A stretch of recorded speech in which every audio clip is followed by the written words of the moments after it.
Gotta get it together for brothers. Gotta get it together for sisters. For mothers and fathers and dad and dads. Get it together, come on, let's make it. Gotta make it, To make it, to make it, to make it, to make something happen, to make something happen. to make something happen. Let's make something happen. Word to mic, word to mic, word to mic.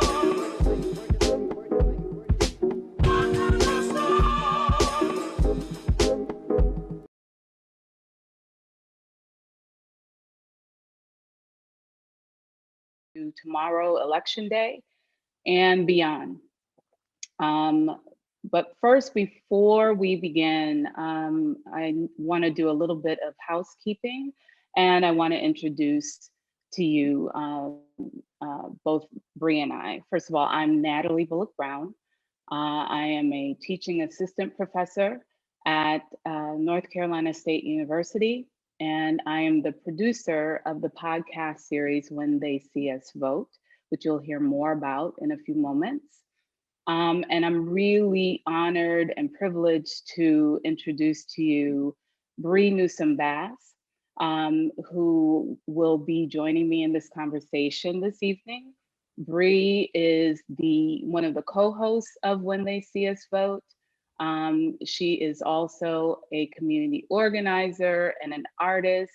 And if you don't totally recognize her name, I'll remind you that she was the young woman in 2015 who took down the Confederate flag at the top of the flagpole at the South Carolina State Capitol. So really good to have you here tonight, Bree, and to be here with you.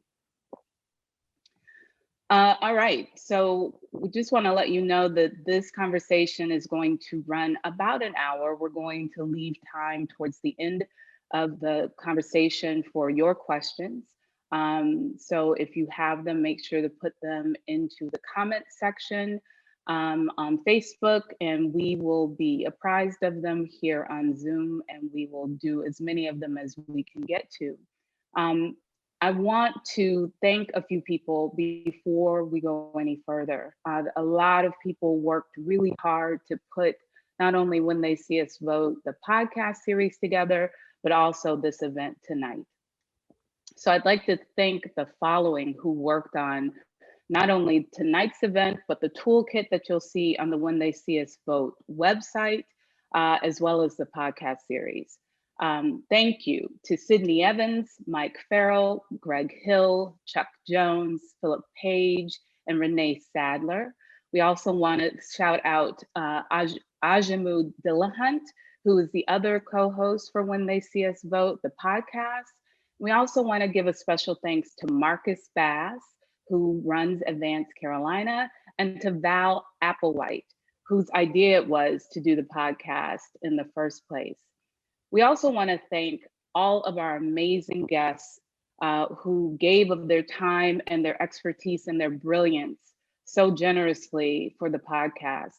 Our guests include Irving Joyner, Latasha Brown, Desmond Meade, Aaron Dale, Rashad Robinson, Omi Sade Bernie Scott, Dr. Gina Newsome Duncan, Robert Dawkins, and Stefan Whitley.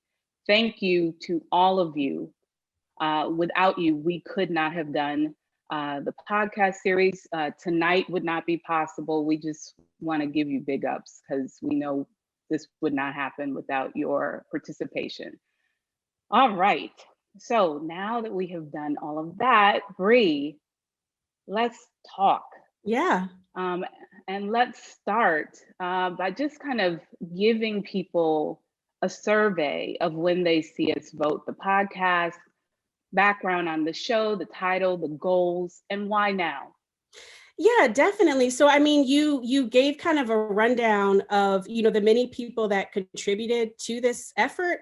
And really, I feel like the creation of the political education program itself and like that process is like an embodiment of everything that it's about, right? Like what we're talking about, because you mentioned Val Applewhite. Val Applewhite is a community organizer out east in Fayetteville. And she was like really raising, this is like back in like the beginning of this year, the urgent need around political education. Like it's not enough for us to just say to people, you got to vote, right? Every 4 years, every 2 years, whenever the election cycle is, turn out to vote. But just because we're turning out to vote, that doesn't necessarily translate to power. Like, we know that, right? Because we see the results. We're living the results of that now. And so she was really the one that raised the need for a community political education program that kind of like developed into this idea of doing like a series of conversations, right? And so that's what it is. It's like myself, it's Ajamu Dillahunt. We're having conversations with various people who are not just theorizing these things, not just talking about these things, but really doing it. And I mean, doing it big, so that we can all really kind of like develop and deepen our analysis beyond simply casting the ballot, because we know that electoral politics is just one part of power, right? And how we flex power and how we build power. And so that's the whole, the whole purpose and thrust behind it. And I'll definitely touch on it some more at the end, to kind of go into detail about the different episodes. But the whole goal and the whole takeaway from it is that hopefully people can take this. You can do education on your own, or you can do education in community groups, but that we come out of it with a more kind of holistic approach to what it means to have organized communities. I think it's episode 3 with Erin Dale. She uses the term permanently organized communities, which I think is perfect, right? She's talking about like really having an organization on a deeper kind of level, that we're not just kind of left, our status or our ability to thrive and survive is not just kind of left in the winds depending on who wins in that election cycle, right? Because we have a deeper level of organization.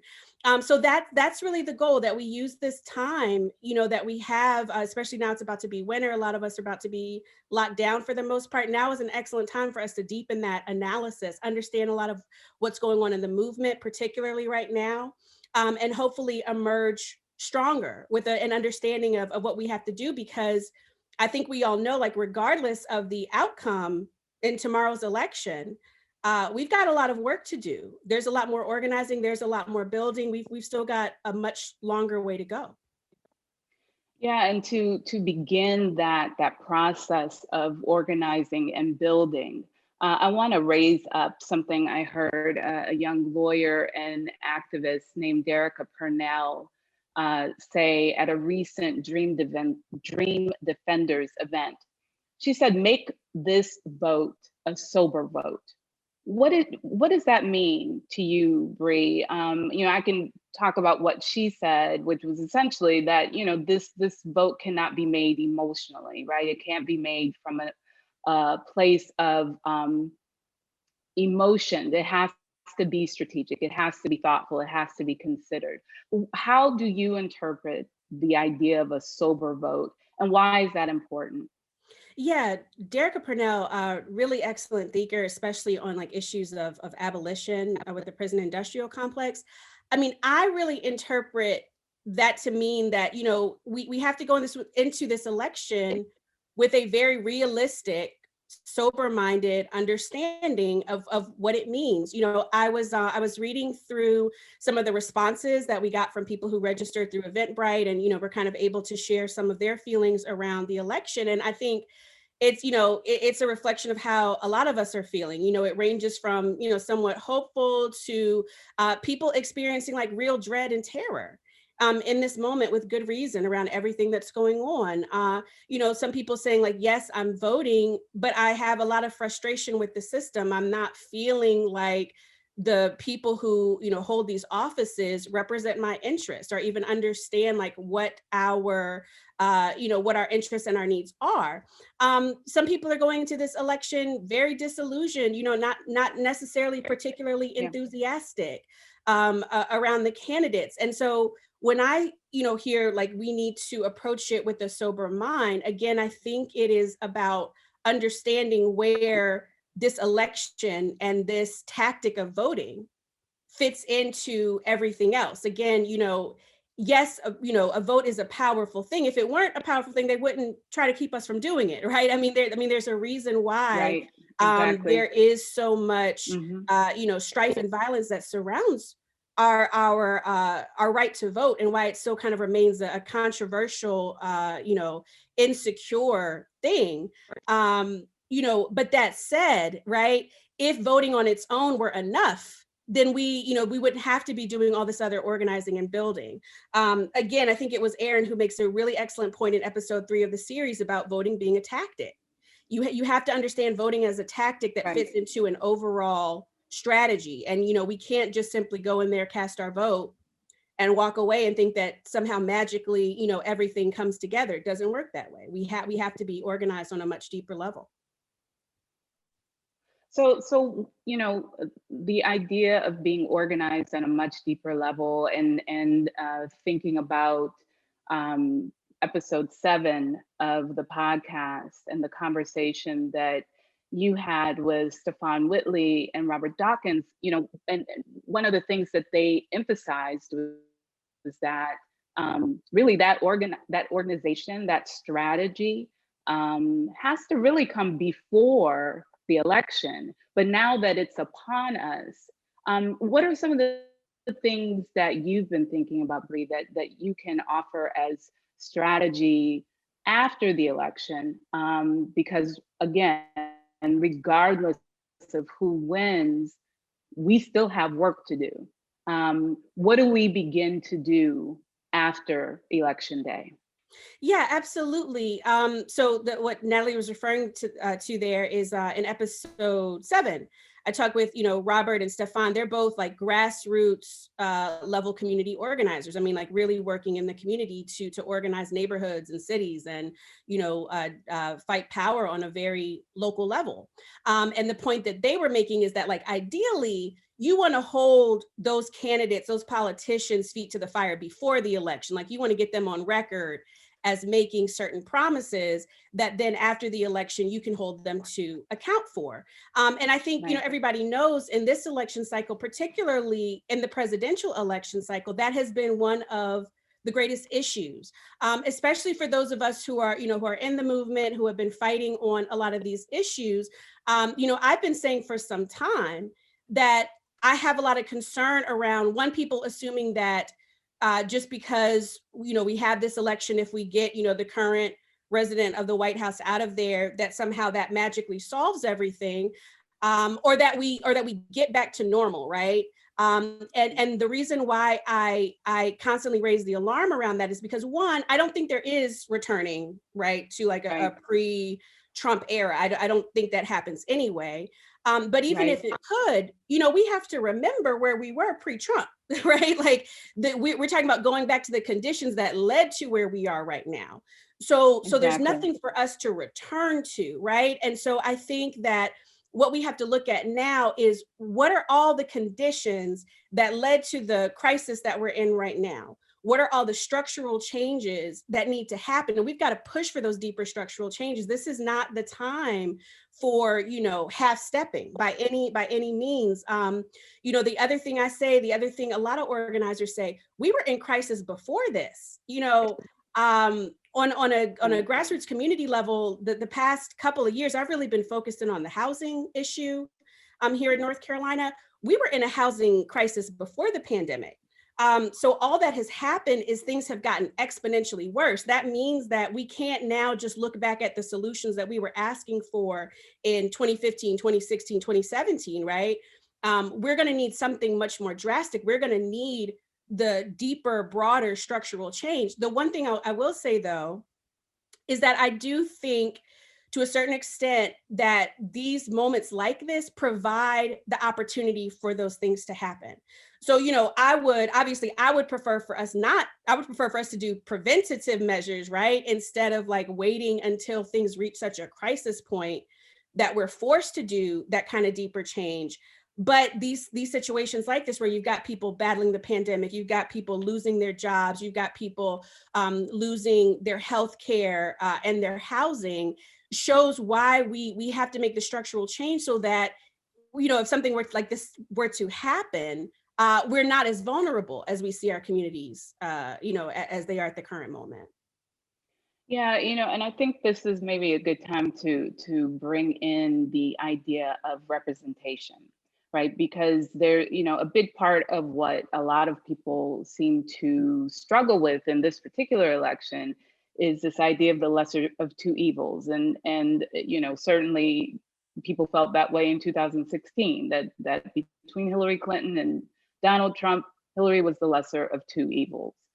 Can you speak to the issue of the Democratic Party as, you know, sort of the only tent that is available for Black people, and how we can begin to imagine something else, another party, another infrastructure that we can begin to build towards Wednesday, November 4th, so that by the time we have another round of elections, we have something in place that gives us an option so that we aren't always in this situation that, I mean, no matter who the Black person is, no matter what they think about it, seems that all of us are sick of having two choices and neither of them being ideal. Yeah, definitely. And you know, one of the things that I loved about the conversations that Ajamu and I had with the guests throughout the series is everybody was touched on that in some way, right? And just like the need for transformation, the need for new systems and structures, and not simply limiting our imaginations or our concepts of what is possible to what solely exists now. You know, one that sticks out in my mind in particular is in episode 1, when Irving Joyner and Latasha Brown do a really excellent job of you know, explaining like the history that kind of brings us to this point. And you know, the fact that neither one of these parties, I mean, historically made room for us, you know, like let's be very clear in that. So even when we are talking about, you know, Black American or Black participation within the Democratic Party, we are talking still about integrating what is a historically white institution, what are historically white power structures. We have seen even in this election cycle, which is, you know, resembles a lot of others, how a lot of Black candidates sometimes have to battle for space, have to, you know, don't receive the same kind of resources. Black communities, despite every single election cycle being lifted up as a key voting block, right? Not receiving the same kind of resources and attention to either, you know, turning out our vote, ensuring that we have the safety and protection that we need when we vote, or our issues, you know, really being given the kind of weight and concern that they should be given. So that is a longstanding issue. And that's why, you know, I think, again, when we talk about what it means to have like a deeper analysis, just beyond going in and casting our ballot, we got to really break down this two-party structure system and why it is that way. I think it was also in episode 4 with Rashad Robinson. He does an excellent job of really talking about, you know, this whole politics of representation, because even as Black people, you know, and I say this lovingly, right? Like, just because we share the same background, just because we share, you know, the same skin tone, doesn't necessarily mean that our position, especially like in elected office and things as, you know, of that nature, is representing or serving the interests of the majority of Black people. So we really have to kind of break away from, you know, some of these politics around individualism and capitalism that serve, you know, the majority in a way that they don't serve our needs and our interests in our communities.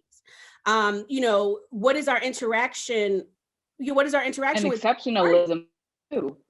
Exactly. The sense of exceptionalism and tokenism, the idea that somehow by having a handful of Black people in what is still a predominantly white space, that somehow that translates to power, you know, or empowerment for the rest of us. And we know that's not true, right?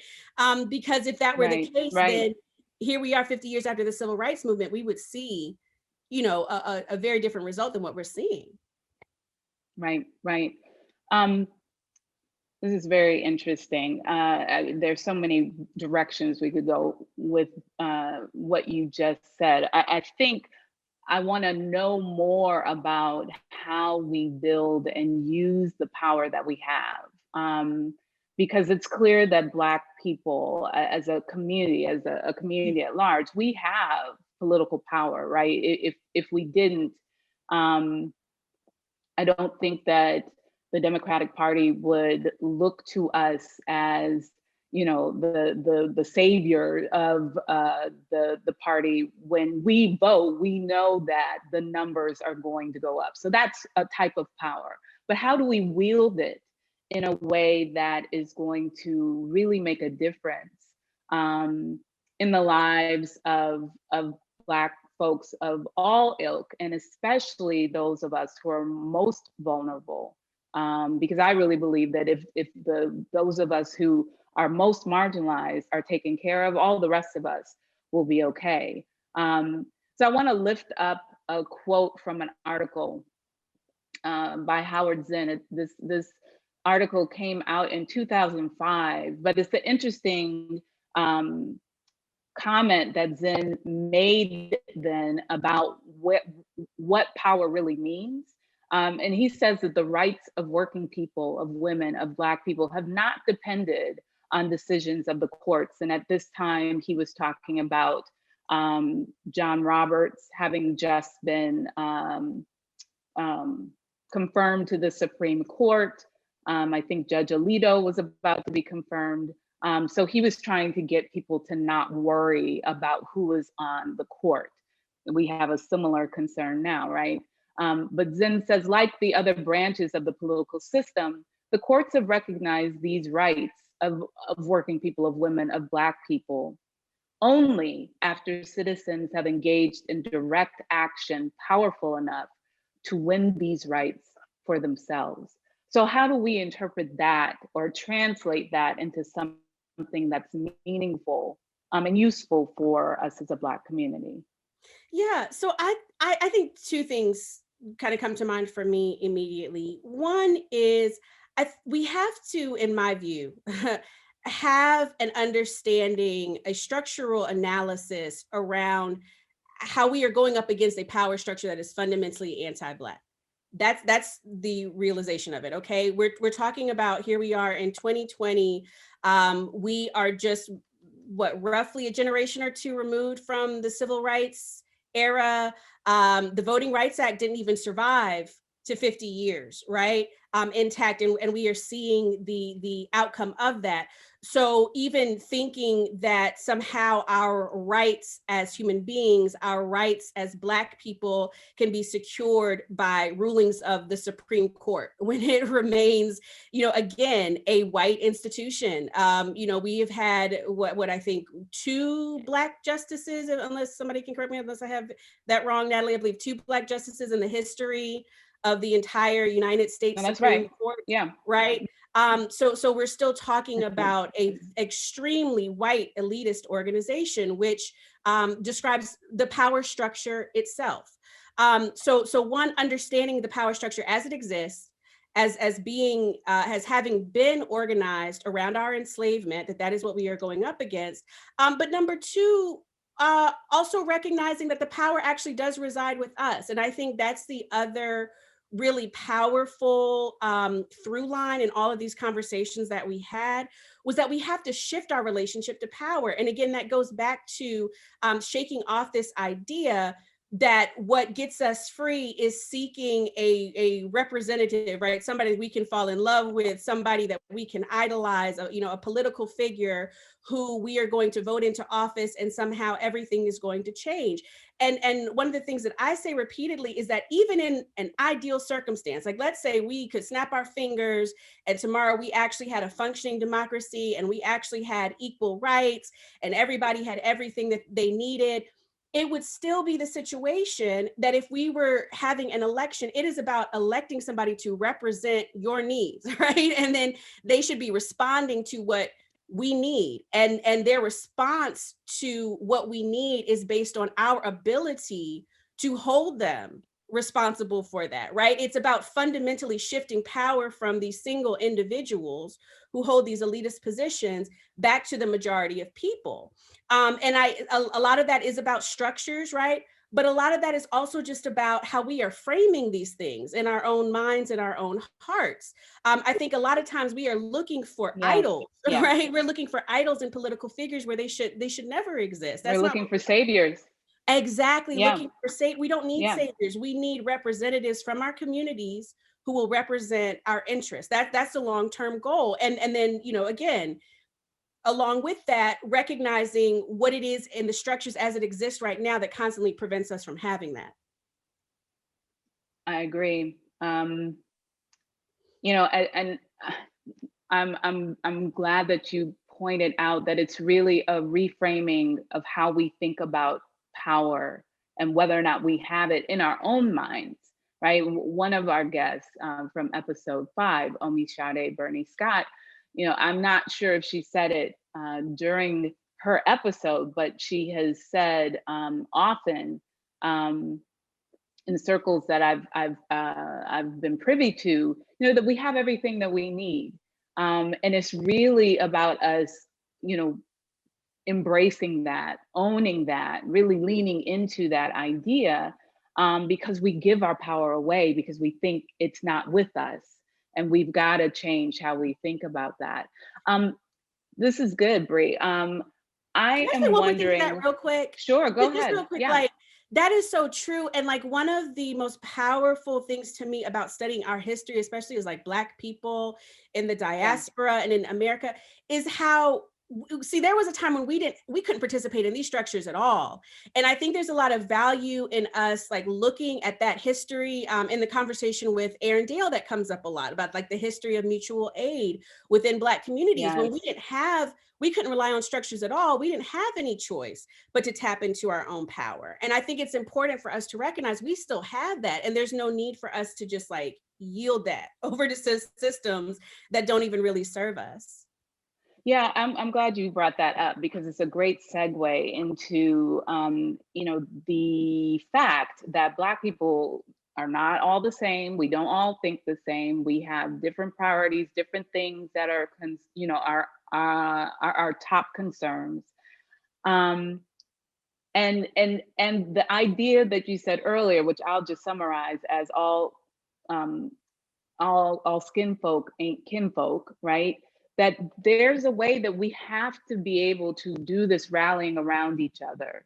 If we're going to provide mutual aid for each other, if we're going to support each other within the community, if we're going to unite in any meaningful way, we've got to find a way to bridge these differences, these ideological differences that we often have, right? How do we do that?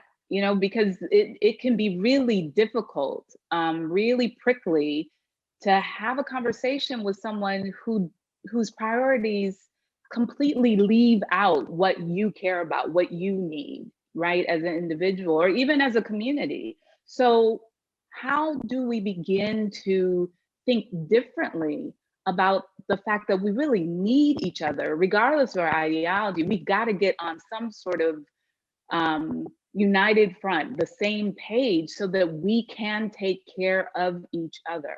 How do we begin to think about that? Yeah, so in my view, you know, I think that we have to allow, in my view, for a spectrum of thought within Black consciousness. Now, I do firmly believe in Black consciousness. To me, Black consciousness is about really operating with an understanding of our history as Black people, the Black experience, understanding the relationship between, you know, Europe and the West and Africa and African lands and African peoples and how that connects to our experience as Black people here. That to me is what Black consciousness is.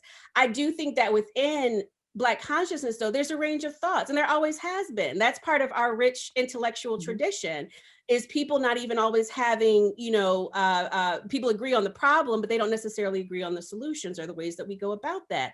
I think that's always going to be the case, and I think that's fine. You know, you don't see a monolithic view in any other community. You know, why would we expect there to be one in ours? That said, though, I think that a part of what comes with Black consciousness, if you are really acting with the concern of what it means to be Black and understanding Black oppression and understanding concepts of Black liberation, that has to be an inclusive Black liberation. And I think sometimes what we come up against when people are saying we need to unify as Black people is actually translates into excluding communities, right? And I think we need to name that, right? Like we have to talk about how things impact members of the LGBTQ Black community, right? We have to talk about how things impact Black non-binary folks. We have to talk about how things impact Black women in a particular way. We have to talk about how things impact Black men in a particular way, because we are all interacting with, with the system. This is coming at us in a particular way. I've heard other people phrase it as, not seeking unity, but seeking unification, right? So the idea is that we don't have to be of one mind. We don't have to be of one strict politic, right? Some people don't agree with electoral politics at all, and have a very sound argument, to be made around that. But that doesn't mean that we are enemies of each other, right? And I think that, in my view, again, I am concerned sometimes when building political movement or building political alignment turns into like a certain dogma or theology. I personally don't operate that way. I see myself existing in a certain set of circumstances and trying to respond to those set of circumstances and trying to figure out how to get free like everybody else around me, and so I think that if we are very clear about what the goal is, if we operate from a place of love and how are we supporting each other, not casting each other aside, but trying our best to operate from a place of love, I think that's how we get there. But how do we deal with, though? I mean, and I totally feel what you're saying, but how do we deal with, someone like a Candace Owens or Attorney General Cameron in Kentucky, people who have a platform, who have a level of power, but are completely willing to throw, I'll say, the rest of us under the bus because they're interested in pursuing something that doesn't have the best interests of the community as a whole in mind. How do we, or do we at all, embrace those types of difference in our community? Is it necessary to do that for the goal of unification, as you said earlier? So in my view, no, because see, I would define that as operating outside of Black consciousness. To have an attorney general who is a Black attorney general who is choosing to act as an agent of white supremacy is not operating within Black consciousness. And I think this again goes back to the whole issue of representation and the limitation of representation, right? So just because we are electing somebody to office who looks like us, may even come from the community, may have even lived down the block from where we grew up, if they become a part of the institution and are acting against the community, then that to me is not, that's not Black consciousness. Right. That's not acting within the community. That is a danger to the community. And I don't think that there's anything wrong with taking issue with that, and the way that people have tried to, for instance, hold the attorney general there in Kentucky to account. And we have to recognize that for as long as slavery and colonialism has existed, you have had people who have acted in that manner. And that's why, for instance, I think it's in episode 4 on representation, one of the items that we include in the toolkit is actually an essay I just wrote about this very topic and the way that this shows up with policing, and this idea that just because we diversify our police forces, right, that somehow that makes policing itself as an institution less racist. Simply not true, right? So we have to, in Black consciousness, be willing to examine the concept of anti-Blackness and how that shows up in these systems and structures, and what is our relationship to those systems and structures. Right. One more question along these lines, which is, and it kind of takes us in another direction. But I recently heard a Black man say that Black community we need to stop focus that separate us, and we really need to focus on what we have in common, which is our Blackness, right? But in many ways, historically, we talk about Blackness. Black have been the one sort of represent. There have been Blackness, the focus of the pursuit. It's been to a certain extent expected that when we talk about fighting racism, that is not really in terms of how racism affects, doesn't include the rest of the Black community. Do you see any of that at in this president,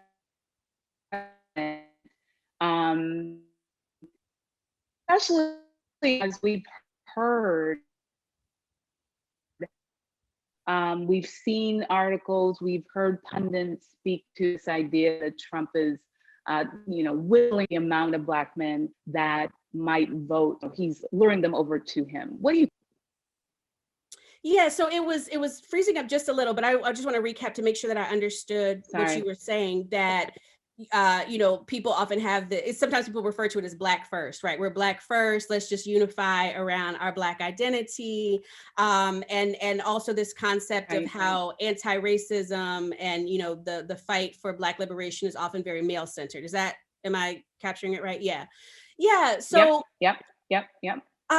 So I'm trying to figure out like where to even start. So let me start where at the end of the question and work backwards.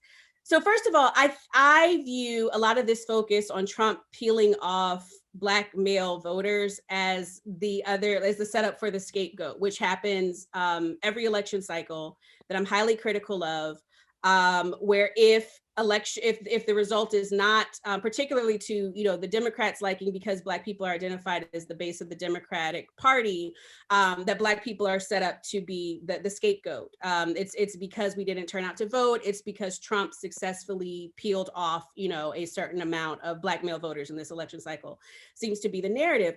I think the thing to note about that, first of all, is that the only demographic that is voting more heavily for Democrats than Black men is Black women. Okay. Right. And that was true in 2016 as well. And I think that we need to be a little critical of this narrative around, women are leading the way when they speak of it in this very race neutral way. I don't think that there is such a thing as race neutral gender in this country. And I don't think that has ever been the case, right? There is no such thing as race neutral gender, which is why we see, again, white women breaking more for Trump, Black men breaking more for Biden in this election cycle. That said, we have to deal with the realities of patriarchy. And I think in my view, the idea of uniting around our common experience as Black people should not require us to negate, again, the specifics of how we are impacted by these structures. I think that's actually the opposite of how you unify. If I am trying to unify with other Black people, I want to understand how does this issue affecting Black people with disabilities, right? We know that policing, the majority of people who are getting killed by police are actually Black people with disabilities, right? So if we are going to unite as Black people, that's something that we want to talk about.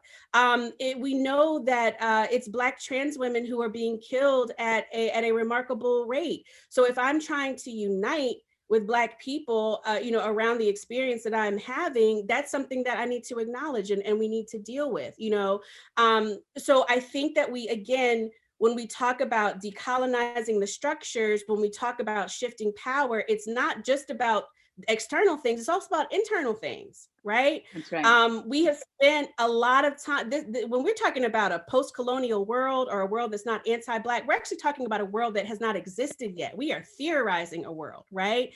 And I think we have to recognize the work that goes into that. And some of that is going to require us shedding some of these ideas that we are a colonized people. That's the thing we have to acknowledge. We are a colonized people. And what does it mean for us to break free of colonization? A lot of times we associate freedom with resembling the oppressor. So I will know that I am free, right? If I resemble the things that I see in the oppressor. But the trick of it is that the oppressor is not free, not really. The oppressor has power, right? The oppressor has power, but none of us is really free in this society. I mean, that would be my argument, because I think that even to oppress other people requires you to die on a certain level. As a human being, it requires you to die on a certain level as a spiritual being, and I think that we break free of all of that by embracing each other, not asking anyone to set their particular side, their particular experience aside. Right, right. Thank you for that. Um, so thinking about the idea of envisioning, right? Like really trying to have a vision for what a world without these systems that takes care of all of us, where we are all in fact free, takes imagination, right? It does take a mindset change or a change in our worldview. We've talked about how there's a relationship between the various movements that we see, really on fire in a lot of ways going on right now. And the fact that those movements, Black Lives Matter, abolition, climate change, they're not just in America. These are global issues and so what's happening in America is part of a global movement. Can you knit together those movements with I guess a broader sense of why it's necessary for us to see ourselves as a part of a much bigger strategy and learn from what's happening globally and not be so insulated in our approach? Yeah, absolutely. I think that in my view, particularly as Black people in America, and I'm not, let me preface that by making clear this is where I was born, this is where I've lived. I can't compare it, to anywhere else for the most part. But I do think that we sometimes have a tendency, as all Americans do, to be very kind of closed off and very insular in terms of like what's going on in America. One, not always recognizing or being aware of things that are going on in the world, and also not recognizing America's position historically as an empire in the rest of the world. So if we're looking at issues like climate change, like recognizing the role that the United States plays in that as like this major, imperialist power. If we're looking at issues of, the migration that's happening right now from, South America and the situation that is creating with mass migration, right? Again, recognizing the interconnectedness of all of these things, that neither one of these things is separate from the other. That has been, for me, like the greatest point of growth and education since becoming involved, in activism and kind of making this conscious decision that, I wanted to devote time and energy apart from everything else that I'm doing. I want to devote time and energy to these issues, because I'm recognizing that I can't be an individual, even if I want to be. That's not the concrete reality of the world that we live in. When people are talking about what's going on with the rainforest, you might not know anything about the rainforest, but your ability to have clean air in this world is directly connected to what is going on there, and then I think when it comes specifically to our situation as Black Americans, and this is something that Martin Luther King was really speaking to, Malcolm X was really speaking to.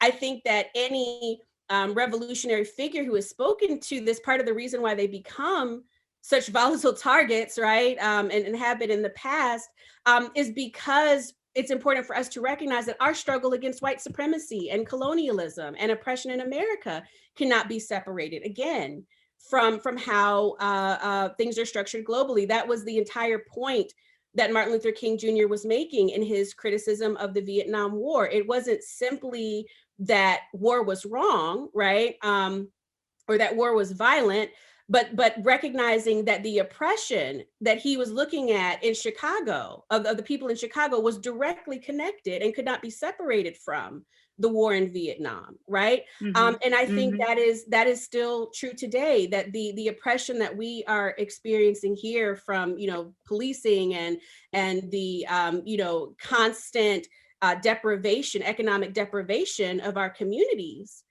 cannot be separated from what the United States government is doing internationally. And so if we can't fight, just like we were talking about, we've got to unify as Black people, we also have to find a way to unify with everyone around the world who is going up against these same systems and dynamics.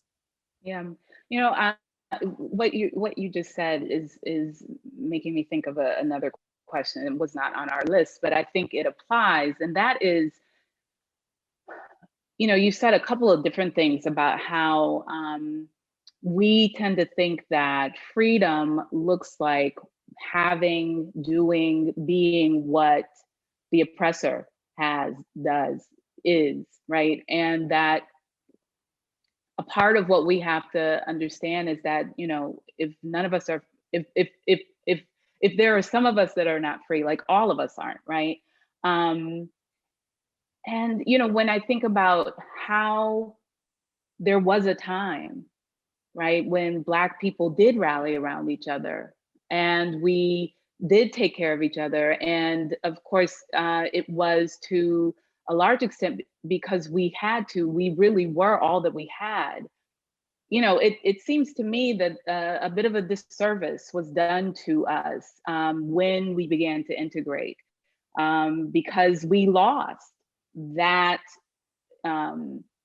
that inclination, that need, that desire to rally around each other and to see each other as a part of a whole in ways that really reflects this individualism that is very American and that we've adapted in trying to aspire to a certain type of lifestyle, to the American dream, let's say.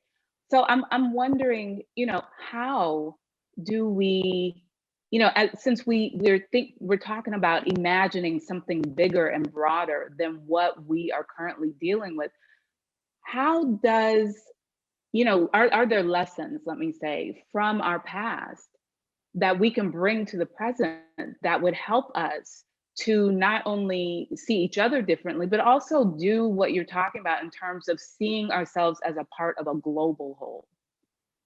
Yeah, absolutely. And I think that, I think it's important, two things. One, to recognize that there are movement traditions that have always kind of held that globalist understanding, Yes, international you're right. perspective, which is really important, to recognize and acknowledge. But absolutely, I do agree that again, and I think it kind of goes back to this idea of like equating freedom with resembling what we have, whatever the oppression has represented, right? I mean, having whatever, the oppression is represented. But the reality is that even if we're talking about white society projects individualism, but doesn't really operate that way. And I think that's important for us to recognize. Like a lot of times when we're looking at these images of elitism, people are working through networks. They have people who are working with them, to promote them, to give them support. So this idea of like, I just pick myself up by my bootstraps and that's how, I make it from nothing is not real. And it never really has been real. Yes, But right. I think that we can draw from a lot of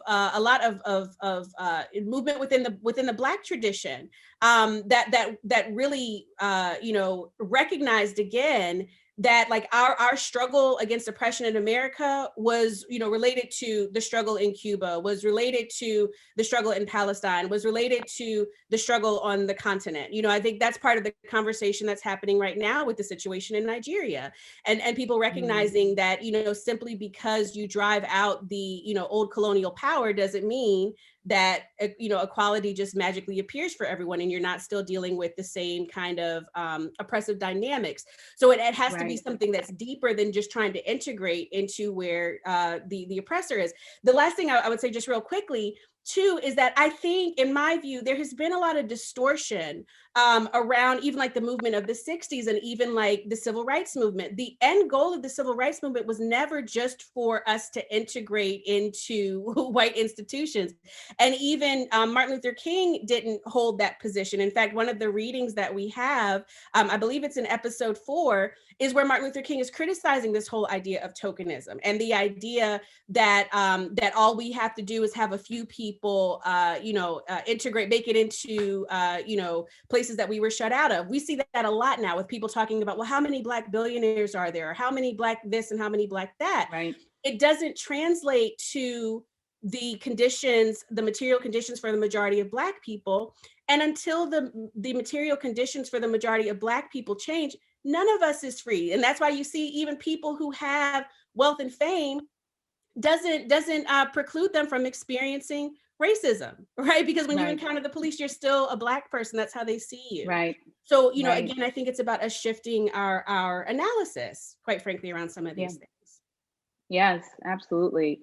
Okay, we've got quite a few questions coming in, but I don't want to move on to the questions without asking a couple more things and making sure that we really explain how those in attendance can use when they see us vote.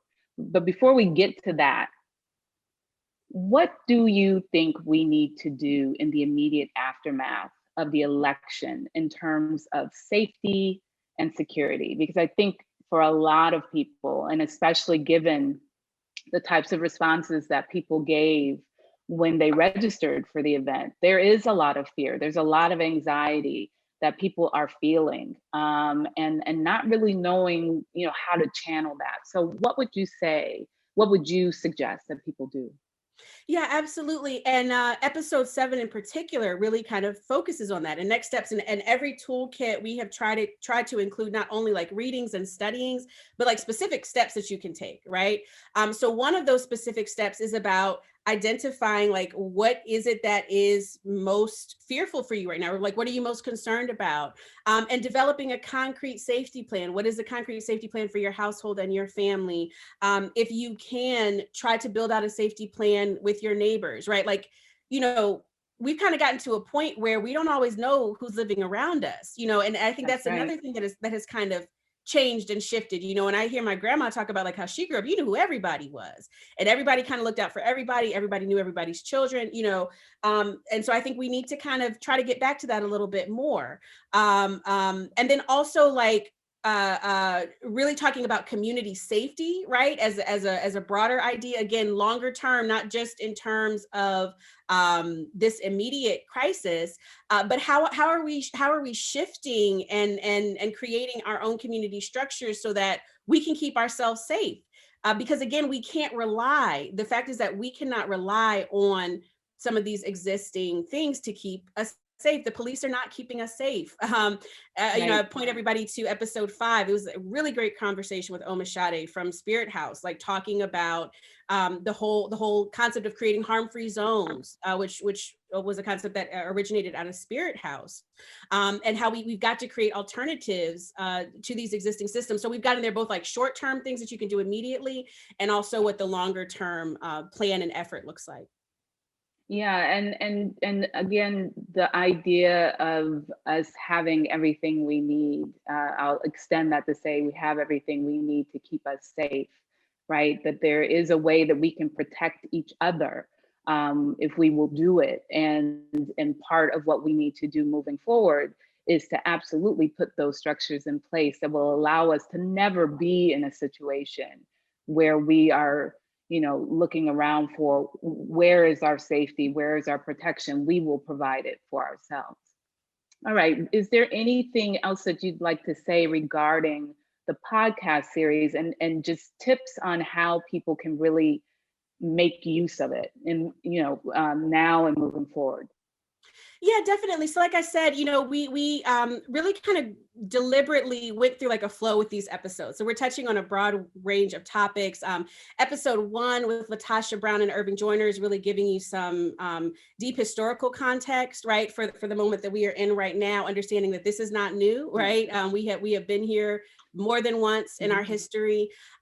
Desmond Meade in episode 2 is really kind of breaking down for us how the prison system is really used as a tool of social and political control, and why we've got to dismantle that as well. Episode 3 with Aaron Dale really getting into the concept of mutual aid a bit more, which is really important. Again, kind of goes back to this conversation around safety and, what are we doing to protect ourselves in this moment, and really talking about what it means to have deeply organized communities.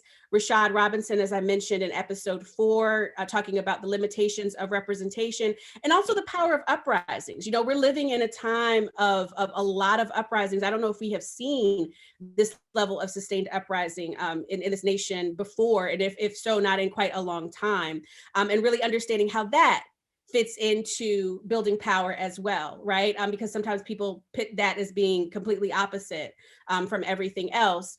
Omashade, as I mentioned, really touches on the politics of policing and transformative justice and healing justice. Dr. Gina Newsome Duncan talks about mental health in the Black community, which is very important. I'm really glad to see that becoming less of a taboo topic and people really talking about it more. And she talks about some groundbreaking things that Black mental health professionals are doing. And then we close it out with Robert Dawkins and Stefan Whitley, because they're really on the ground and they really kind of break down for us like the immediate things that we have to do following this election.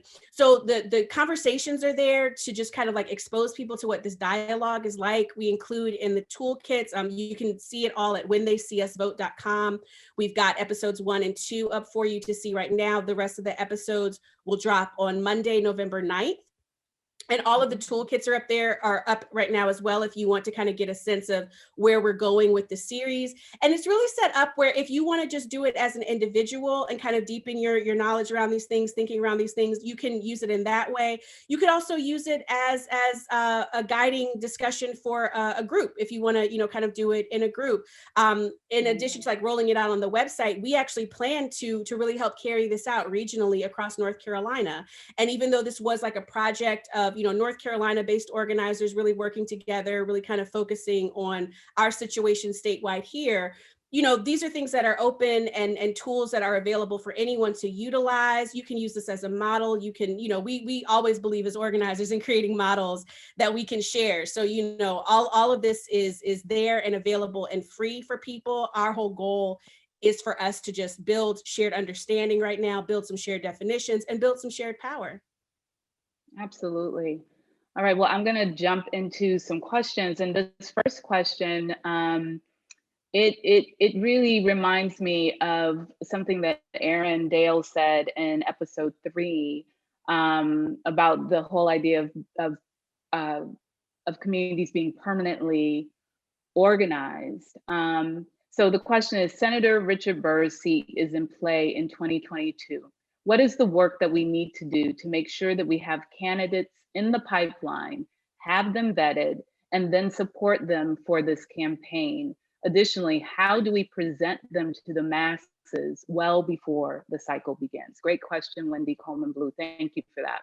Yeah, no, that's an excellent question, because and that goes right to the heart of episode 7, where we're talking about concrete things that have to happen at the local level. So one of the things that was raised, I think it was by Stefan, was the need to be consistent and persistent. That was how he put it, right? We have a tendency to show up in mass in these election cycles, these presidential election cycles. We focus on the president, right? And even though obviously the presidency does matter, but there's a whole lot of other races that are in offices that are very powerful, very important, and elections are happening all the time. And if we're trying to build that kind of consistent power, so like you said, Natalie, we don't find ourselves 4 years from now kind of in the same point. The real work is in between those cycles. And I mean, even in asking the question was kind of an answer in and of itself, because I think the key is to look and see who is in our community that we know can represent our interests. And then how do we support that person, right? And running for that office. A lot of that is about relationships. That's the other thing that Stefan and Robert brought up, is that, you can't just tell people, turn out and people will do it when nobody knows each other. What really matters is, how are the issues connecting to our loved ones? and how are we connecting as neighbors, as community members, right? As people who really know each other, to build the kind of base of support that can make a candidate like that succeed. Because the last thing I will say to that really quickly is that, again, even if we elect someone who is from our community, who is committed to representing our issues, we can't just put them in there and then walk away, or they're going to be like completely left without support. They can't fight on their own. So we have to be organized so we can provide that base of support for them so they can really take the stand that we need them to take. And that, I mean, that's absolutely a major part of what we have to do. We've got to take certain people out of offices and we've got to replace them with folks who will fight on our behalf. And, you know, to that point, I cannot remember where I heard this, but I was really struck by this idea. And I think maybe a candidate, a current candidate may have said this, but that people shouldn't be selected. The community should decide who is going to represent them. Not that somebody decides, oh, I think I'll represent, you know, this district or whoever, but that the community should lift up the people that they want to represent them. And to your point, that we need to support them. Like, we can't walk away. We can't say, okay, here, you're elected, now go do your job. We have to provide the support that they need so that they can sustain the efforts that they, you know, that we're asking them to make on our behalf. What do you think that is a part of what we have to keep in mind, that we really have to be thinking about? What does the community want? Not what does the individual person who thinks they can represent the community want?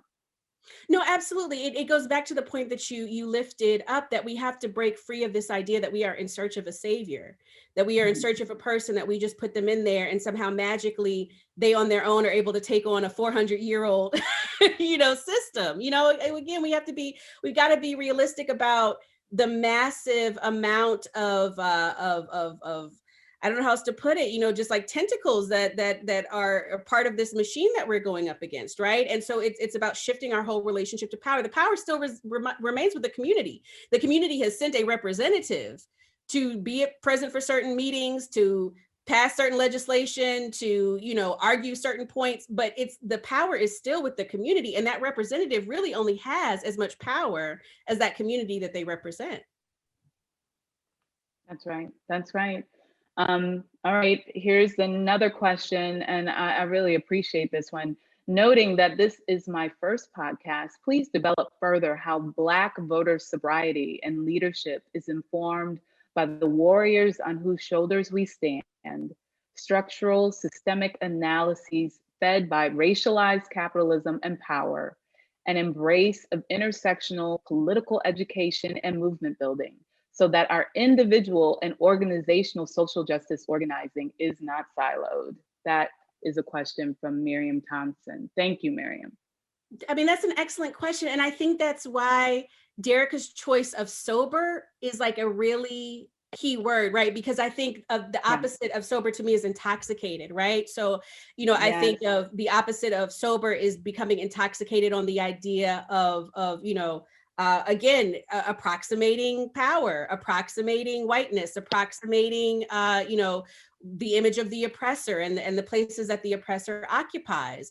And I think that is the opposite. Like, to me, being sober, to vote soberly, to do so standing on the shoulders of those who came before us, is about really recognizing what they were fighting for, right? And that we're not saying like, oh, okay, well, I can stand on their shoulders and now I can you know, have what they were never able to have, and that's it, right? Without really recognizing what it was that they were fighting for. And like, in my view, that's really what it's about. It's about having that historically informed analysis. It's about having that structurally informed analysis, and not going in there and saying like, oh, this is the solution. I elected this person, and, you know, this person is going to solve it all, you know, for me, because that fails to understand the situation that we are in, the situation that we have been in. We have been enslaved in this land far longer. I can't tell you how many times, but it's multiple times longer than this amount of time that we have had this, you know, somewhat stable right to vote. Right. I mean, it's never been secured. We've never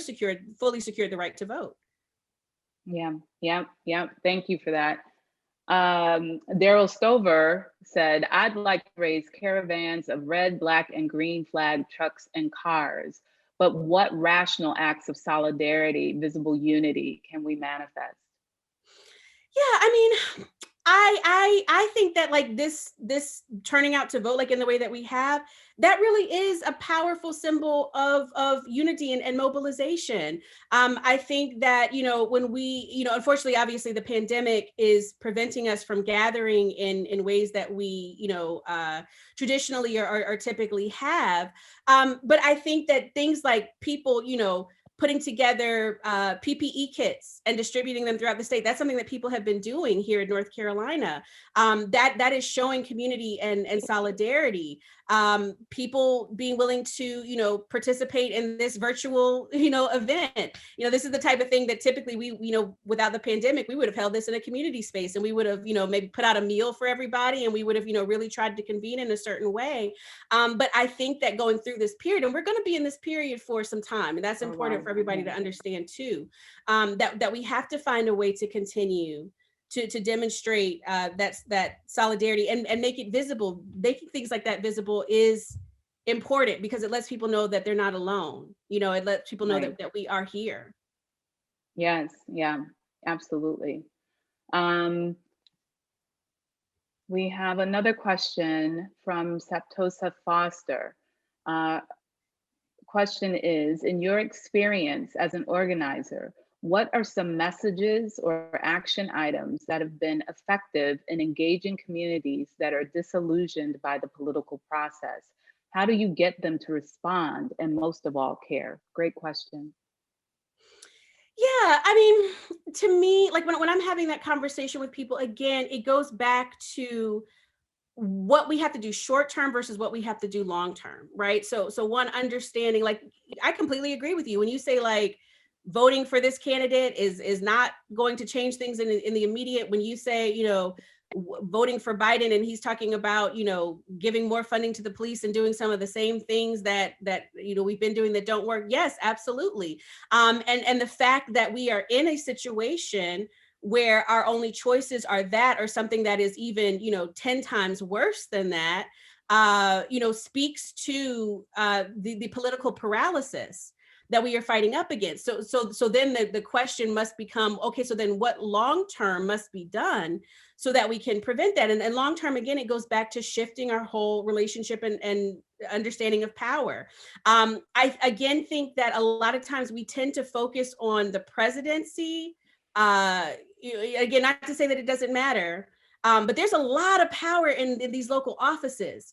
We could really shift, we can really shift a lot of things in these local offices. And at the same time, understand that we have to do organizing and structure building outside of those government offices. Like, I really think it's possible for us to hold those two thoughts at the same time. Because if we are trying to both transform policing, right? We want to create other structures for safety in our community, but we also want to defund the police. That means that we, at the same time, right, need people in positions of mayor and city council and you know county commissioners who understand, who align with what we're doing while we are doing the transformative work outside of those structures. Like, it really has to be a both and. The system of oppression that we are going up against is fighting us at every single front. So we cannot choose, we cannot pick and choose which front we go up. We have to have a strategy for each one. And that's typically how I approach that conversation with people. And isn't the reality, Bree, that, you know, I was just thinking as you were talking that there are so many organizations on the ground that have been doing, you know, work in these various areas, right? Addressing these different angles of oppression that our community has been facing for years and years and years. There are people who've been working on defunding the police and what that means for decades. So people are doing the work. They just don't always have the visibility, right? And I wonder, you know, because I think that sometimes when you can't really see how all of this fits together, it can be overwhelming to think about, okay, Bree is saying we got to organize. What does that mean? What's my role? What am I supposed to do? Can you speak to that a little bit and allay people's maybe concerns and fears about, the extent to which this will take over your life? Yeah. It doesn't have to do that, right? No, and again, I think that is again why we have to understand the importance of collective power, right? This is about a collective effort. This is not about what one single individual can do on their own. This is about recognizing how much power we have when we work together. Like you said, there are people who are already doing this work, and that's the beautiful thing. That's what's wonderful is that, and one of the things that we regularly encourage people to do, you'll see as some of the action items in the toolkit, is telling you to do things like identify who's doing mutual aid networks around you, identify who's already doing work around policing where you are. If that's something that you want to connect to that work, figure out how you can support it, how you can plug in, how you can amplify it. Identify what issues are important to you that you want to focus in and organize around. I have made a decision in terms of where I can show up in the capacity that I have as an individual to focus in on the housing issue. The reason that I did that was because, one, I realized that we can't organize a community that's being displaced if people don't have stable housing. If everybody's being pushed out of the community, how do we organize the community, right? I also just recognized that housing intersected with all these other things, and so I just made the decision that this is where I'll show up for these meetings, right? This is where I'm going to give time, but I'm also supporting everybody who's doing everything else. The folks who are doing the work around climate justice, the folks who are doing work around policing, right? There's no shortage of things. So, you don't have to feel overwhelmed by it as an individual, because the beauty of it is that it's about what we do together, right? And not about what we do as an individual. And my goodness, when we come together, what we can do, there's nothing we can't do. There's nothing that we can't do. Yeah, that's right. That's right. And to that point, on that note, we're going to close out the conversation. Bree, it's always a pleasure to have this type of dialogue with you. Thank you so much for your brilliance, for sharing your expertise, not only in this conversation, but in the podcast and the toolkits. And you will see the team's handiwork all over the When They See Us Vote website, and the toolkits and the videos as they are rolled out. So we really hope that you will go to www.whentheyseeusvote.com, and that you'll keep checking back to check out the various episodes of the podcast, and definitely spend time with the toolkits. We hope that you'll find them extremely enriching. We also want to let you know that everyone who registered for this event, we're going to send an email with details regarding the podcast series and also future events. There will be more conversations with Bree and other members of the community who are doing work on the ground to just really begin to suss out these really necessary issues, so that we can all become better informed, get on the same page, hopefully, and begin to do the type of building. If we haven't already begun to do it, that's what we want to do moving forward, regardless of who wins. I think that's it.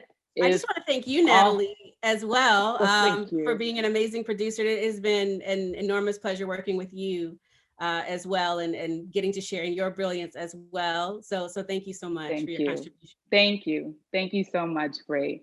There's nothing but love in this group of people. And Ajamu Dillahunt, if you are out there, we love you so much. Yes. Thank you for your co-hosting and just all of your wisdom and additional brilliance that you brought to this podcast. We really couldn't have done it without you. All right, y'all. We wish you a safe, peaceful, calm, centered election day. We will win. We want you to hold that and embrace that and believe that. And we will see you next time. Take care. Thank you for attending. Thank you, everyone. Thank you. And if y'all want to, we can read out. We don't have to read out, but there's a lot of people just Letha Muhammad said, excellent conversation. I'm looking forward to listening to the podcast. Thank you. Denise says, brilliant conversation. Hope I can see it again. Chantrice King, thank you. This helped me alleviate a lot of my anxiety about tomorrow and beyond. Good. Daryl Stover. Thank you, Natalie Bullock Brown and Bree Newsome Baz. Was phenomenal. Erlen Middleton, thank you for a great conversation. I'm encouraged. John F. Adams, thank you, sisters. Good. Thank you, sisters. Wise Proverb, excellent conversation. Thank you and God bless. Dan Carter says, thank you for this. Rachel Laser, thank you, Nat and Bree, for inspiration on an anxious evening. Janet Gardner, thank you to all. How to get a copy of the toolkit. Janet, you can get a toolkit by following the website. We'll make sure we get it out to you. And then Nicole says, thank you and great convo. They keep coming in, but we can't mention them all. But thank you so much for your time. And thank y'all, man. The people are really showing a lot of love. So they definitely appreciated it.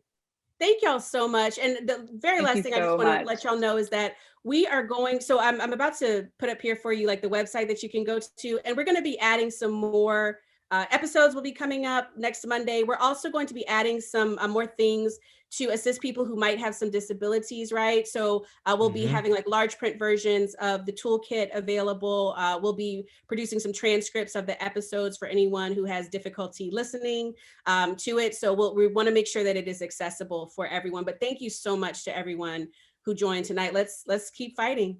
Yep. Blessings.